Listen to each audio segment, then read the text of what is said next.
जय जगन्नाथ मु विभु प्रसाद रथ आपण मानकु मोर यूट्यूब चैनल महाविज्ञान को स्वागत करुछि। आज आमे बंधु शब्द उपरे आलोचना करिबा जो शब्द हुए तो आजिकल दुनिया रे हजि गलाय। बंधु शब्दर अर्थ बड़ व्यापक। भगवान श्रीकृष्ण एवं श्री सुदामा दुई जन बंधु थिले। बाल्यकाल रे जेतेबेले से गुरुकुल रही पाठ पढुथिले सेतेबेले दिने काठ संग्रह करिया पई गुरुमाता तांकु जंगल मध्य को पठाइथिले एवं सांगरे देइथिले किछि खुद भजा। हठात वर्षा आसवा कारण उभय बंधु गछ उपरे चढ़ी गले एवं गछ उपरे बसी बसी से रात्रि जापन कले।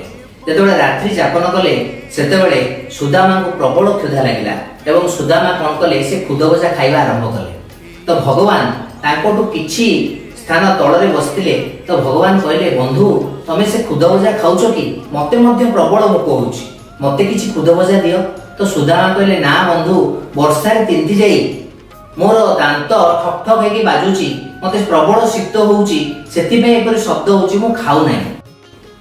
परवर्ती काल रे जेतेबेले सुदामा प्राप्त वयस्क हेले एवं घोर दारिद्र्यर शिकार हेले सेतेबेले तांकर पत्नी को कहिबा अनुसार से तांको बंधु जे कि सेतेबेले को द्वारकाधीश बा द्वारकार सम्राट हिसाब रे परिचित तांको देखा करिया गले एवं सांगरे नहीं गले सेही खुद भजा। तेणु देखंतु केते चमत्कार कहानी। जेउ खुद भजा दिने सुदामा भगवान को लुचेई खाइथिले सेही खुद भजा धरी सुदामा को भगवान के पाखरे पहुंचिया को पड़ला। रास्ता रे बहु कष्ट बहु दुख अतिक्रम करी सुदामा पहुंचीथिले भगवान श्रीकृष्ण के पाखरे। तो भगवान जेतेबेले सुदामा को पाछुटी नेइथिले निज राजनगर भितर को सेतेबेले पचारिथिले बंधु मो पे कोन आनिछ। तो सुदामा लुह भरा कंठरे बाष्प भरा कंठरे कहिथिले मो ए खुद भजा व्यतीत मो पाखरे किछि नाही। तो भगवान आग्रहर सहित गोटिए मुठा सेतु खाइथिले एवं कहिथिले ये तो संसार की सबसे उत्तम सबसे अनमोल भेंट है और इससे छुपा रहे थे तुम। इन 3 मुट्ठी चावल पर तो मैं तीनों लोक वार दूं।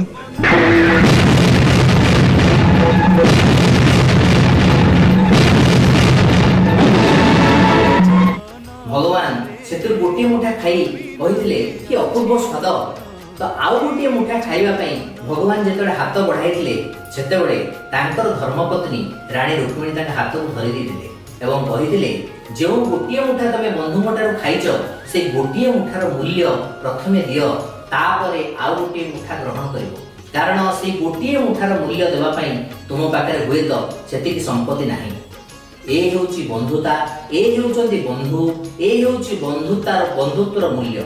किंतु आजिर समाज बंधुत्वर मूल्य को भूली जाइछि, निज स्वार्थ पछरे ढाउछि एवं बंधु एवं बांधव सेही मानको मने करूछि जेउ मानक पाखरे तार निर्दिष्ट स्वार्थ रहिछि। आदौ से परि करंतु नाही। निजर प्रकृत बंधु को सबु बेले निज सहित रखंतु एवं मने रखंतु जीवन रे सब किछि आपण पाई परिबे। गोटे प्रकृत बंधु पाइबा बहुत कष्ट। आशा करे मोर वार्ताटी आपण को निश्चित भल लागिथिबो। धन्यवाद। जय जगन्नाथ।